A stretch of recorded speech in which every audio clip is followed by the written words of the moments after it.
Jen, it's Monday night, and I know there's something that made you do a spit take. What'd you disagree with this week? I don't know if it's necessarily disagree, but I just want to pile on and discuss the Falcons for a second.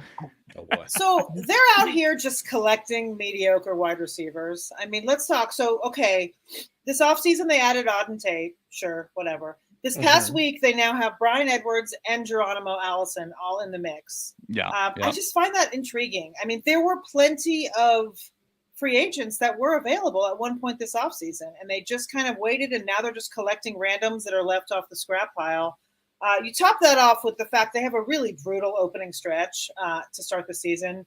They have the Saints at home, then they go to the Seahawks, which isn't awful. They're home against the Browns, then they have to go to the Bucks, play the 49ers, and then at the Bengals. So I'm just not really psyched about taking any Falcons this season, and they're not really doing anything to help the cause there for me to want to take any Falcons. So that's kind of my spit take there. Yeah, I think it's worth spitting on the Falcons. I think that's perfectly all right. Also, I wonder if maybe the GM was like, hey, we've still got Roddy White and Julio Jones, right? That's what we've got, and just forgot. And then they looked and wait a minute, Auden Tate? You got to be kidding me.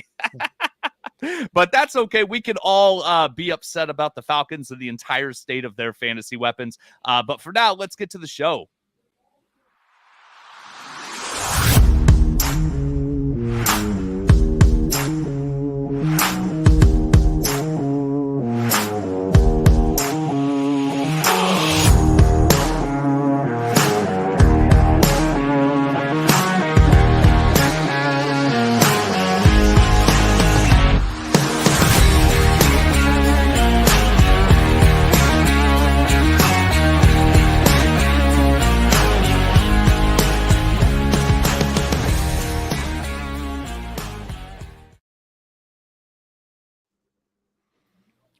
Welcome, everyone, to the Most Accurate Podcast. I'm one of your hosts, Brandon Niles, and with me are my excellent co-hosts, Jen Eakins and Chris Allen. Chris, how you doing, buddy? I'm doing all right. Like we were talking before the show, I'm all over the place this week. My baby girl, she's graduating from high school this weekend, so we've got plenty of stuff going on here in the Allen house, but a couple of proud parents here in the Allen household. But other than that, I mean, happy to be able to sit down and talk ball with y'all again tonight. Jen, how you doing other than hating on the Falcons? And my boy Auden Tate, by the way. I mean, I knew. Yeah, I knew. Me too. I threw some shade. I'm sorry. I knew you weren't going to love that.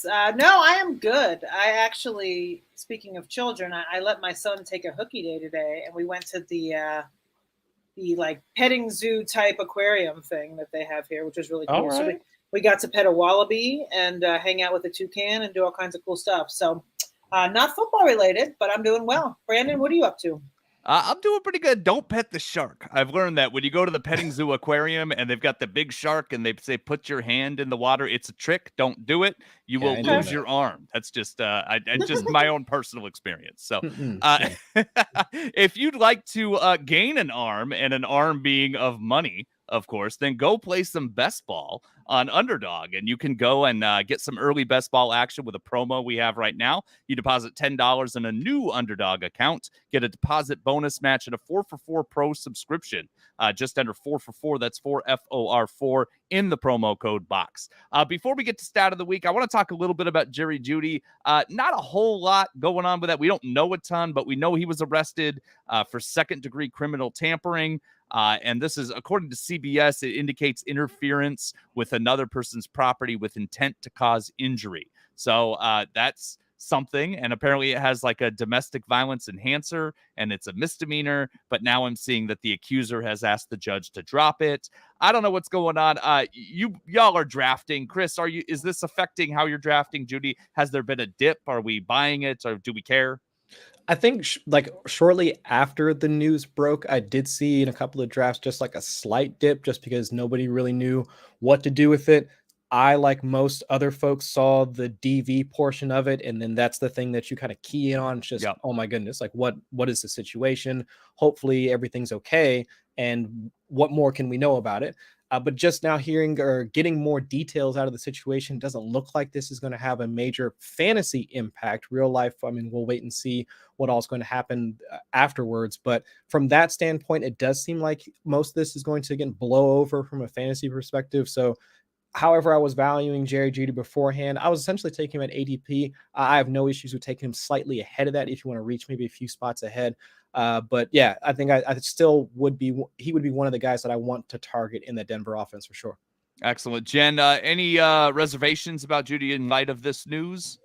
Not really. I mean, I live in Denver, and the local news, it was at least reported that he was holding his, I don't know if it's girlfriend, mother of his child, whatever, holding like infant formula, which I assume that's the like intent to cause harm because he was withholding baby formula. Oh yeah, interesting. And like her wallet or something. I mean, there was nothing physical whatsoever as far as violence goes. So I would think that we shouldn't really worry about it. I mean, considering that, guys can beat up their pregnant girlfriends and still play in the NFL and miss a couple games, I would assume get paid a lot. Right. I would assume that Jeudy is not going to suffer anything for this because it really wasn't anything, at least with physical harm or anything like that. So I'm still, I kind of like, to be honest with you though, I kind of like Courtland Sutton better anyway. At ADP, yeah.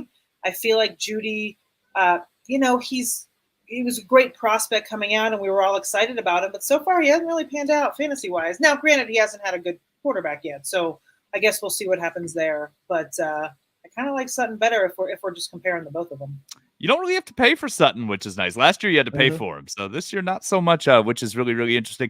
Okay, so nothing really to see. I like that. I think that makes perfect sense. All right, so we're going to talk schedule release and some the matchups that we like. We're going to talk about that since the NFL now has an official 2022 schedule. But before we get into that, I do want to find out what stat of the week Chris brought us.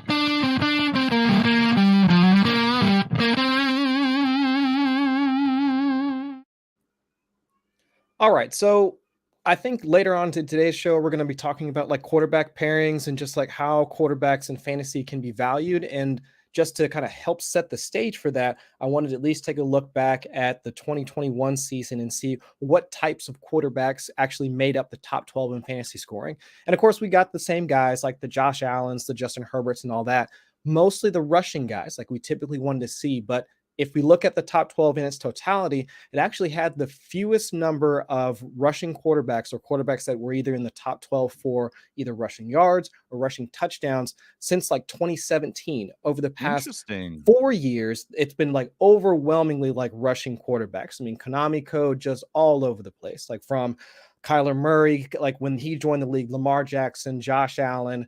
I mean, all of those guys. I mean, even Patrick Mahomes, remember like a few years ago when he was like more of a rushing quarterback or just mobile, let's just say that instead of saying rushing quarterback.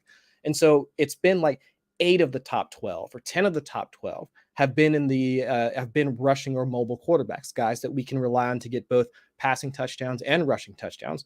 But last year was just 6. We haven't seen 6 of the 12 like being in the top 12 since 2017. And like my first inclination, and I wonder if you guys would think this too, just hearing that stat. I mean, do you guys think, mobile quarterbacks are back in vogue, I guess, like when it comes from a fantasy perspective, just hearing that? I mean, it's interesting. I wouldn't think that number would take a dip, but then you think about guys, you've got your Tom Brady who kind of throws a wrench in it all, right? He's always up there, and some of the other statues that are still out there. But I think that, now we have Hurts and, we've got some new guys to throw in the mix that I think may bring that number. I guess we'll see. But I'm definitely, that's surprising to me. I would think we'd be closer to the 9 or 10 range, but without actually looking at the guys from last year. Like I said, I would assume Brady is kind of one of the guys that throws a wrench in there.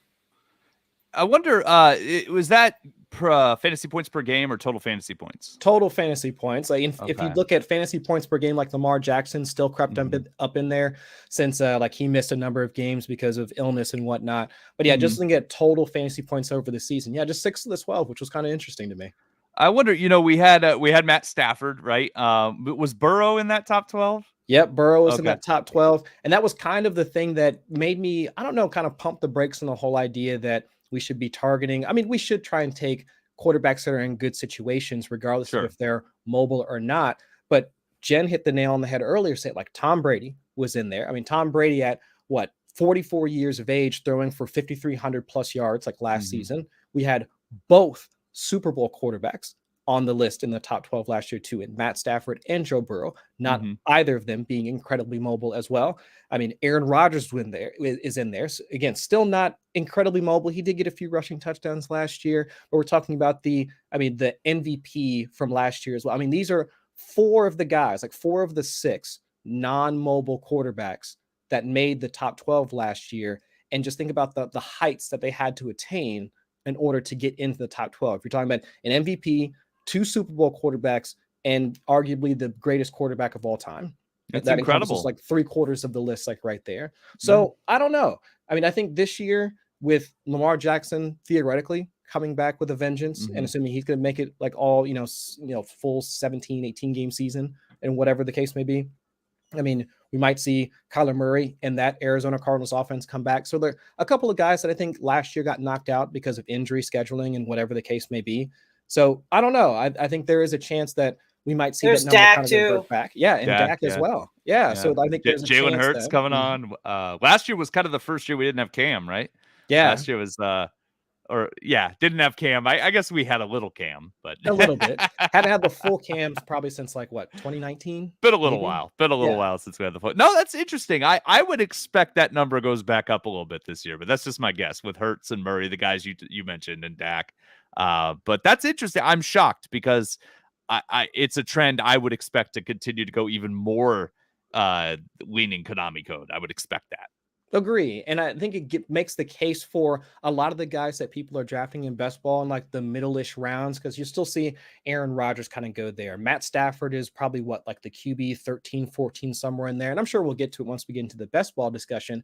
But as we start to make our cases for the guys that we're going to essentially be anchoring our best ball squads to, I don't know, it's a good thing to see that there's, I don't know, less of an emphasis on the rushing quarterback. And there are paths to multiple quarterbacks getting in there, because if you're not going to be able to draft one of those maybe like top 12 or top 14 guys, I don't know. I mean, we're already starting to see arguments for, I don't know, Derek Carr, who's quarterback 16, 17, Kirk Cousins, who's still like waiting around there, like towards the back end. I mean, even the second year guys as well. So I don't know, there is a path for the viability of some of those guys, even if they don't have the rushing component. Yeah.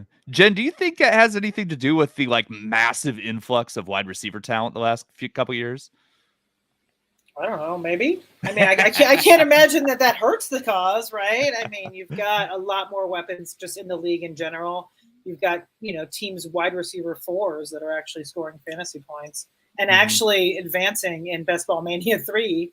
I know TJ Hernandez had found, I think it's like a QB wide receiver 4 stack was like one of the highest, rates, which is crazy when you think about that. So, I mean, I don't see it hurting, at least all the talent out there.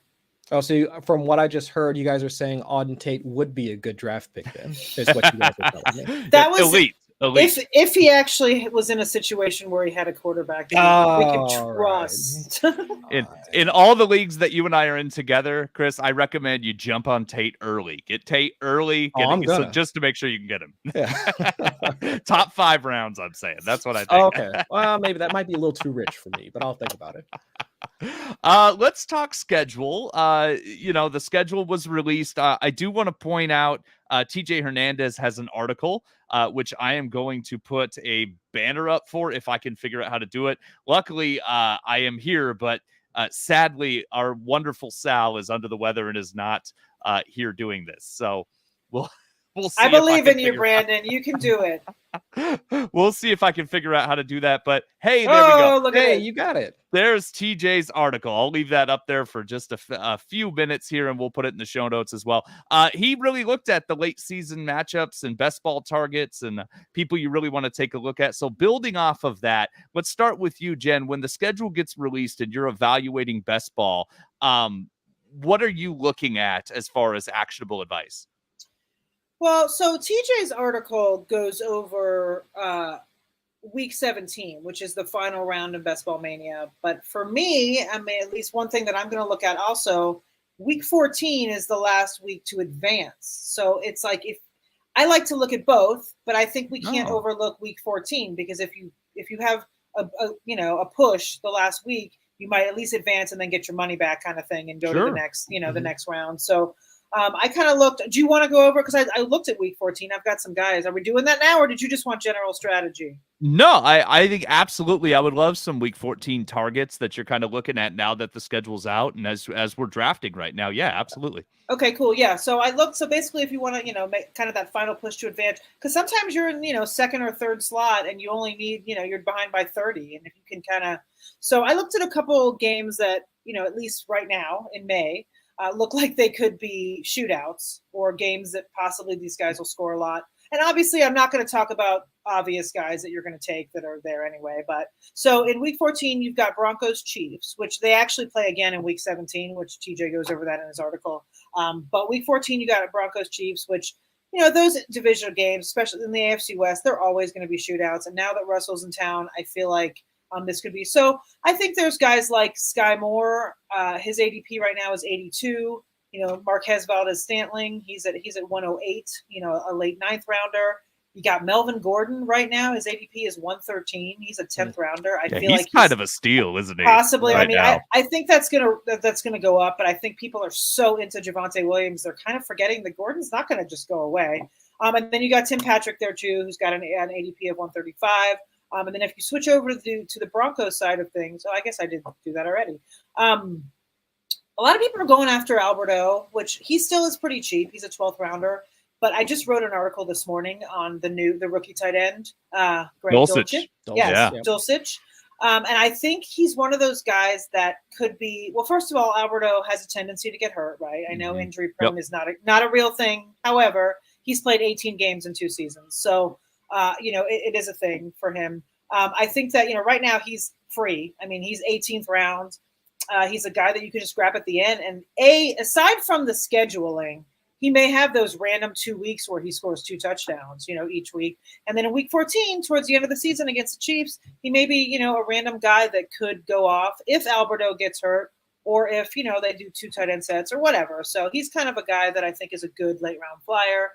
There's one other game I looked at, which is the Raiders-Rams. The Rams defense is good, but Las Vegas is going to be an improved offense, and their defense is horrible. So, the Rams were looking at Van Jefferson. He's a 13th rounder. Darrell Henderson is a 13th rounder, and Higbee is a 13th rounder. So all 3 of those guys are there. The Raiders, you got Renfro in the 8th. Carr is a 9th rounder, so he's kind of someone that people aren't necessarily targeting, but he could be a good guy for, to air it out that late. And then you got Zamir White, who is a 17th rounder. By that time, he could have, if Jacobs gets hurt, he could carve himself a nice little role in that offense and might show up, if I don't, yeah. So those are the guys I have pegged for week 14. I didn't really look into week 17 because I knew that you were going to promote TJ's article and people can check it out there. And it's, like you said, he went over everything for week 17. And it's free right now, so go check out that article. Chris, how do you approach best ball once the season schedule is released? Is it similar to Jen? Any targets that you like? Yeah, it's similar to Jen, where I'm trying to balance the fact that while week 17 is obviously, if you get to that point, it's outcomes could be you win $2 million or something like that, especially with BBN3. So it's difficult to balance that with the fact that you still need those same players to get you to that point. You still need 14, 15, 16 weeks of good production or elite production from some of them, depending on the draft capital that you use for them. Like I've already seen folks start to at least discuss. I'm not necessarily saying that they're going to completely fade or avoid this player, but I've heard folks already discussing the fact that, Jamar Chase, the Bengals, they play the Bills in week 17. That's going to be a tough wide receiver cornerback matchup for Jamar Chase. So should you spend the 104, 105, or essentially the wide receiver 2 or 3 spot on a guy like Jamar Chase, knowing that he's going to have a tough matchup in week 17? Whereas for me, while some folks are already thinking about it from he has a bad matchup in week 17, I'm thinking about the 15 to 16 matchups that come before that will allow me to get to that point. So I'm trying to balance both things, when I go and look at that. And while it is definitely important because you are trying to win a tournament, in a massive style or massive field, I do think that is important to kind of reconcile the fact that you are going to have to play through 4 months of, having to have these players like on your roster. So you do need to kind of balance those two things. And a couple of games that I saw, I definitely agree with what TJ has in there. The one being the Green Bay Minnesota matchup, like in week 17, love that. Pretty much from either side, like both passing games, I wouldn't mind like trying to get pieces of. While I know that Green Bay's defensive front has definitely taken a step forward with what they picked up. Was it Quay Walker, if I'm remembering correctly, that they drafted? They took Walker in the first, yeah. Yeah, took Walker in the first. They also have a couple guys, at least one person like returning from injury from last season too, so their defensive front should be good. They just saw, I remember seeing the extension for Jair Alexander earlier today. So it's just their defensive front and some of their passing defense should also be pretty decent. But I like both passing games for that particular game. But another one, a couple others that kind of caught my eye, looking at in week 17, there was one, where was it? Might go under the radar, but Houston versus Jacksonville in week 17. So I'm kind of with you there. I'm kind of with you on that one. For folks that are, they're either in on Brandon Cooks, because I know he's a pretty good arbitrage deal on a guy like Terry McLaurin, or if anybody is looking for the resurgence of the Jacksonville offense, if you still believe in Trevor Lawrence, any of the pieces still left in that passing game, could be a good, that could be a good matchup to target in week 17, that a lot of the players associated with both offenses, what's the earliest you're going to be able to draft anybody from Houston or the Jags? 5th, 6th round at the earliest. So, I think those would be that along with what most of what TJ put in the article, definitely worth perusing and seeing if you can just add parts and pieces of that to your roster as you go along in your draft. Jen, Chris just talked a lot about tournament play, which makes a lot of sense. I know you, like me, do several of just the isolated 12-person leagues. Yep. I know you forayed into 3-person leagues earlier. But those 12-person leagues that you and I play a lot, does your approach change, or are you kind of looking at it the same way? No, listen, those, and by the way, I'm in a 6-person one right now, which is pretty funny. I haven't done one of those yet. Yeah, I did slow by accident, so it's brutal. Even for 6 people, it's taking forever. I think we're finally in round 12, but it's been a week. But no, those tournaments end week 17 is the final week. So you're looking at the same kind of thing. Week 17 is important there because it's not like you're just advancing. That's for the actual money. So it's nice to try to have some guys that could possibly give you a boon there in week 17.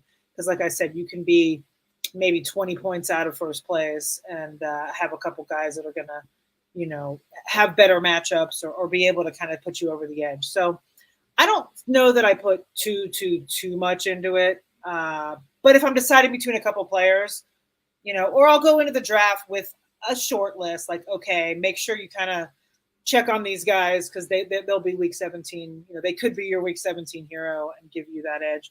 But, there's the other side of the coin strategy-wise where if you draft so impeccably, then you should be 180 points out in front and it shouldn't matter in week 17. So, there's that too.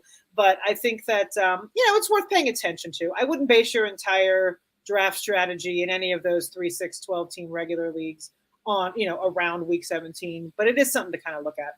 Sure. That makes sense. All right, let's I want to talk quarterbacks because when the schedule comes out, those onesie positions tend to be the ones I look the hardest at because I like to know who I'm going to take as my backup quarterback. I look at the bye weeks and I look at the way quarterbacks pair up. So I had kind of a few that I just kind of want to share with you that I'm targeting in best ball right now.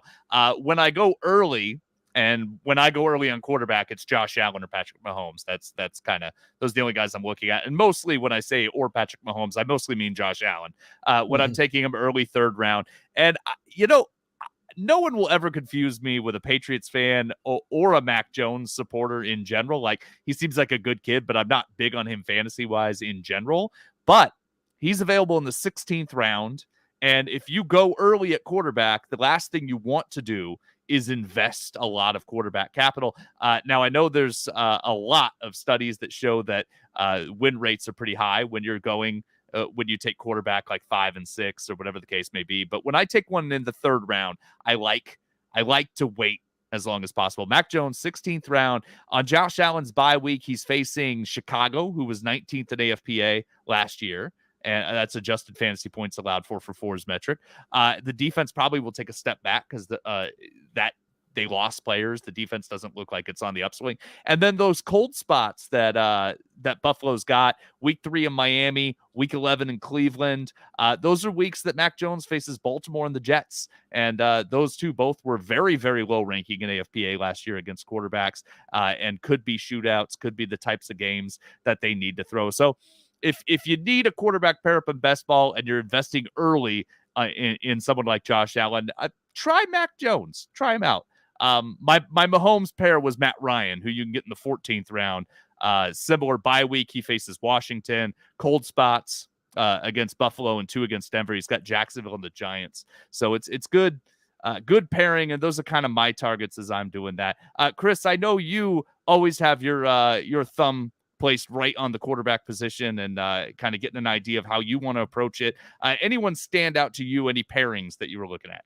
I'm definitely looking in like the middle rounds to almost essentially double tap the position. Like once we get into, let's say, rounds 7 through 11, thereabouts. I actually did a piece, I don't know, kind of dovetails off of what TJ has found in terms of looking at not just constructing best ball rosters for BBM, but just in general over on Underdog, and looking at drafting quarterbacks like in the middle rounds. I think the most optimal way to try and form your team is if you just essentially just take your second quarterback almost immediately thereafterwards. Using our own tools developed by our director of analytics, Sam Hoppen, the roster construction tool that we currently have available on 4for4, I looked at if you were to wait until, let's say, the 6th or 7th round to draft your first quarterback, and then looking at the playoff advance rate of when you would take your second quarterback thereafter, if you wind up just taking a quarterback in the 8th or 9th round, no problem. Well above the baseline average, which is about 16.7% for playoff advancement rate. And for guys or for drafters that waited until like the 8th or 9th, around 25, 24%.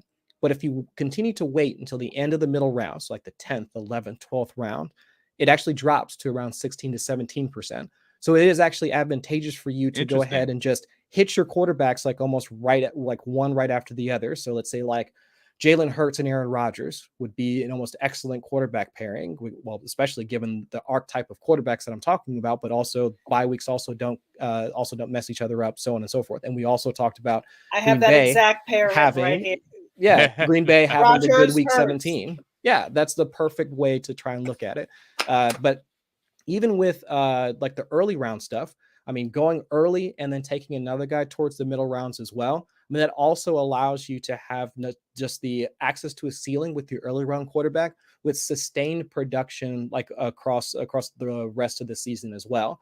Because sure, I mean, I have no problems with taking like Josh Allen and Mac Jones, like you were saying earlier, but it's just the reliance on that quarterback one throughout the end, like 4 months of the season.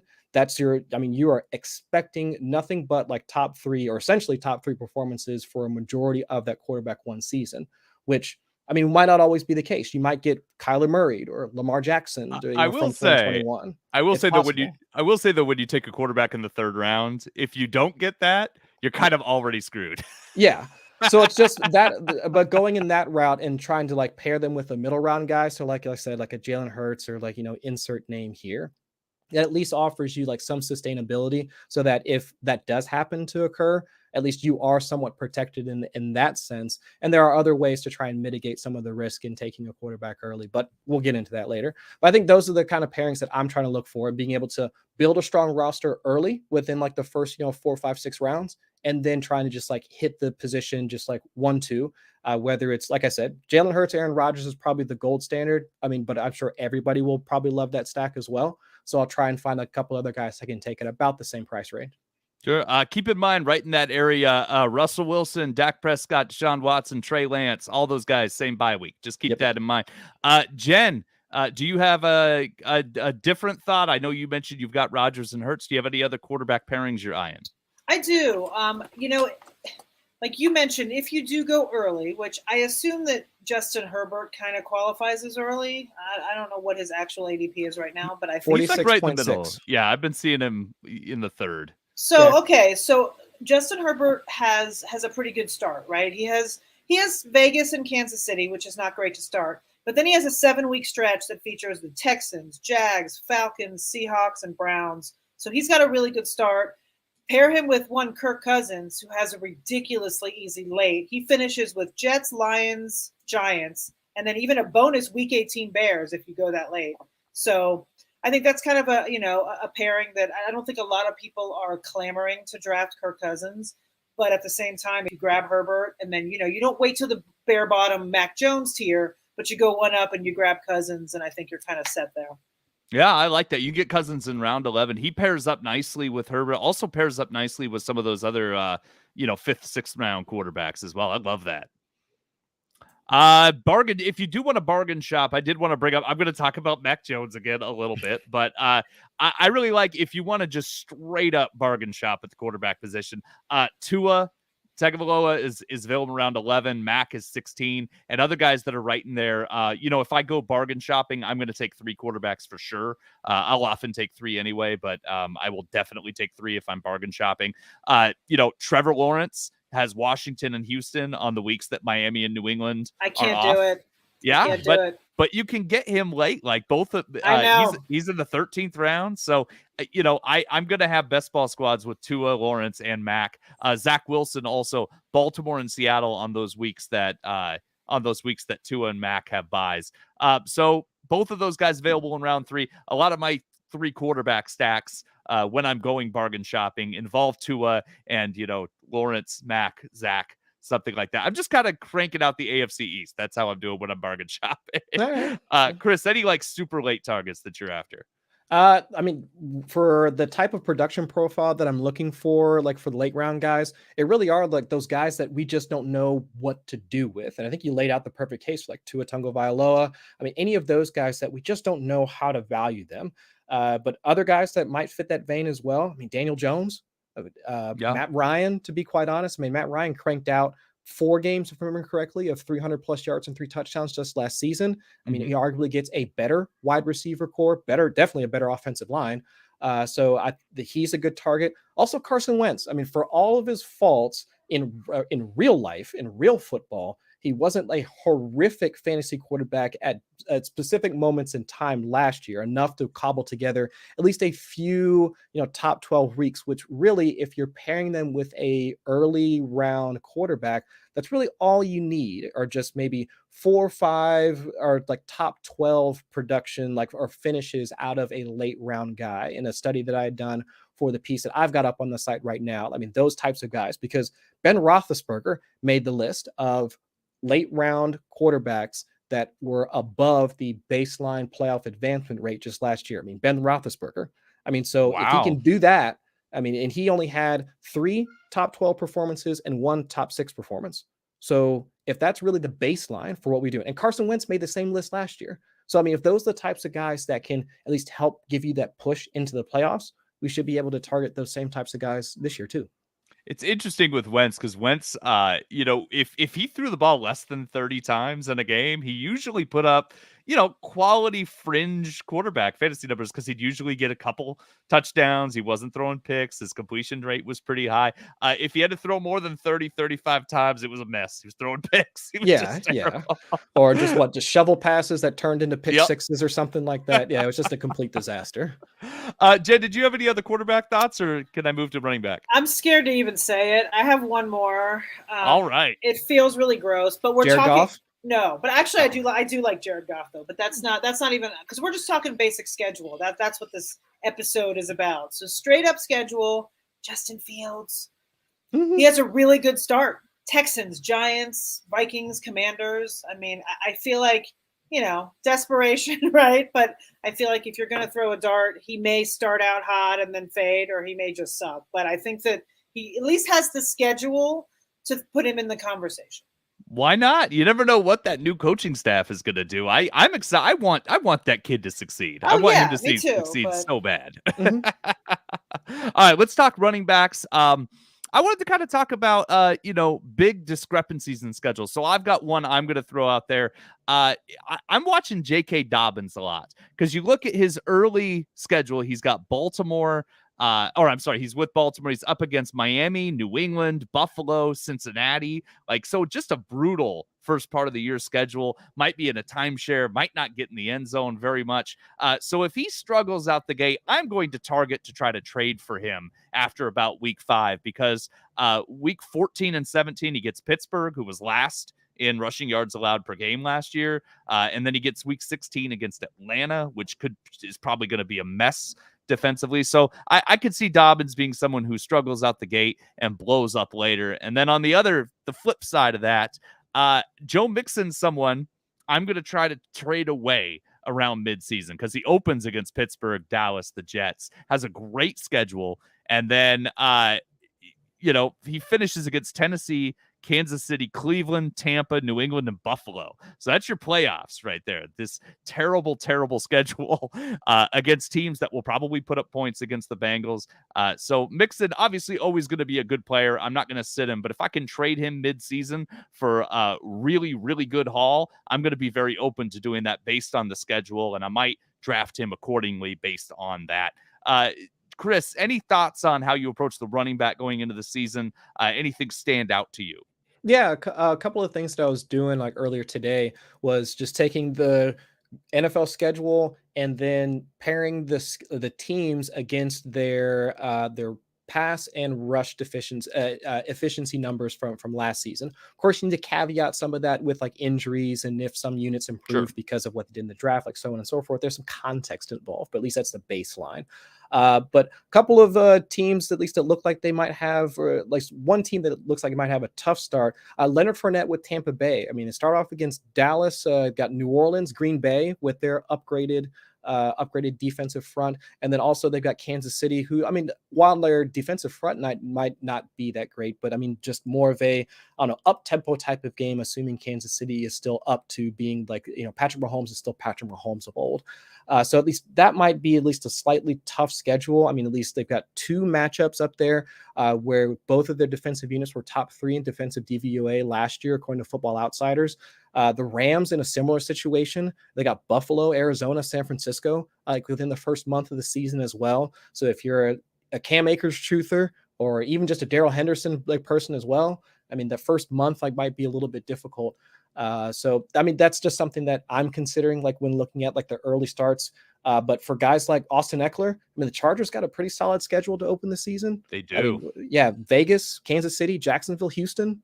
I mean, you couldn't really ask for a better runway for Austin Eckler, or even chances at seeing how they're going to incorporate a guy like Isaiah Spiller into the offense if they are going to be a team that's going to be, I don't know, playing with the lead, at least at some point. I would assume if against Jacksonville and Houston, they should at least be able to do that. So we might see flashes of the rookie and get a chance to evaluate him early on in the season.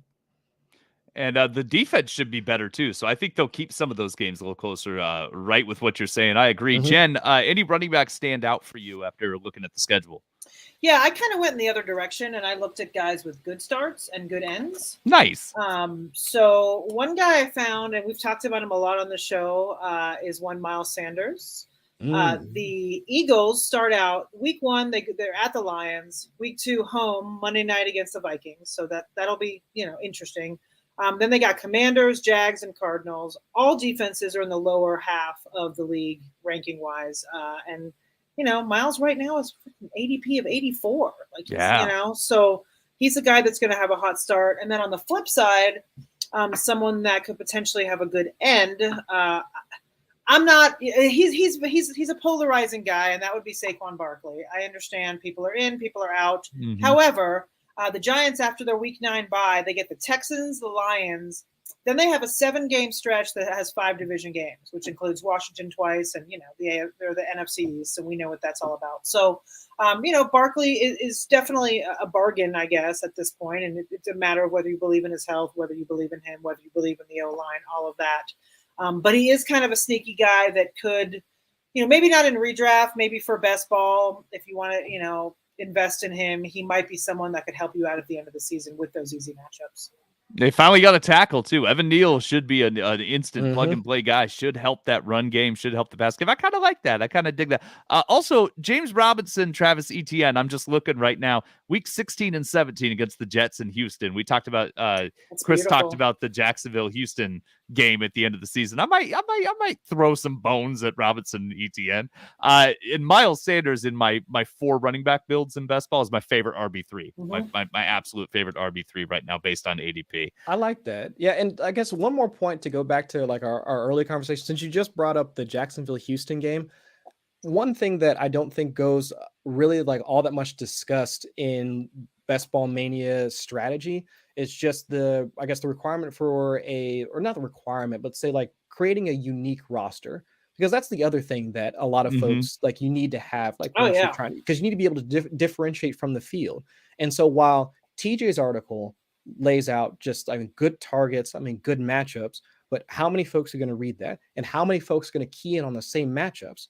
I mean, not everybody's going to be looking at Houston, Jacksonville. I mean, not everybody's going to be looking at, there's another one I saw earlier, like Arizona, Atlanta playing in week 17. I mean, like, so take the games or take the matchups that a lot of the touts and like the smart folks like TJ are laying out for you, but also try and do your homework and find some of those matchups that might go under the radar, like what we're talking about right now too. We're going to call it the counter TJ strategy. You have to differentiate.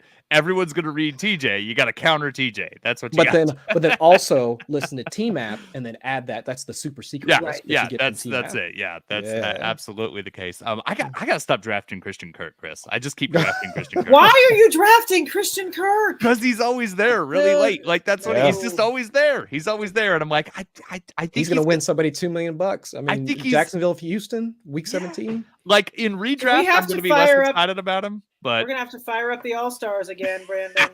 In redraft, I think he's going to be wildly frustrating. And best ball, I think he's going to get 100+ targets. I just do. That's. We'll revisit this at some point. I know. I got to stop. It cannot yield positive results. There's no way this ends well for me. But I just keep drafting it. I did that with Corey Davis last year. Just kept drafting Corey Davis. I couldn't help it. Man, yeah. It didn't work out.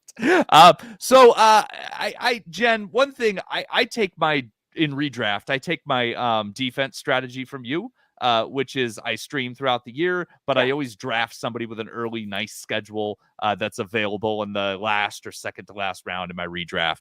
So week 1 good matchups. I put my thumb on Philly because they face Detroit. As much as I like Detroit, I'll probably draft Philly if they're available. If they're not, I'm gonna have to get a little creative.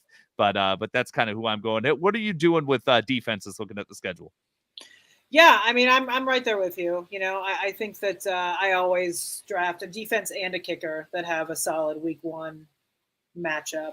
And if I don't, and if there's not one that I love, I just kind of draft anyone and then I deal with it later as the week goes on, you know, because usually you draft a couple weeks or whatever before the season starts and something may happen. But yeah, I mean, I'm right there with you. I think those are all good choices. I think Philly, I think Cincinnati is a good choice.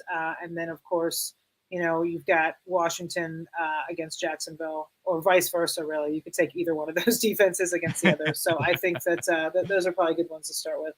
Nice. Chris, do you have defense thoughts or any other redraft approaches that the schedule influences for you?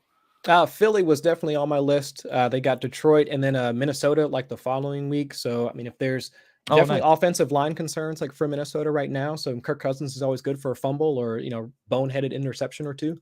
So that's definitely on the table for Philly. But 49ers open up with the solid couple of weeks. So Chicago and then Seattle.